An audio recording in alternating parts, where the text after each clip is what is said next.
大家好，如果说1+1+1+2018等于2021，跟着呢2021加上王一博再加上赵丽颖再加上黑粉，就等于粉丝造反事件再加上社会主义铁拳，就等于清朗行动。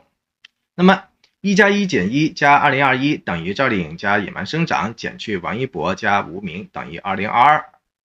跟着呢2022再加上王一博再加上赵丽颖再加上党媒官媒，又等于什么呢？标准答案有4个 ：A. 雨凤行 ，B. 春晚同框 ，C. 长空之王加将门毒后 ，D. 国庆黄金档。聪明的您会选哪一个呢？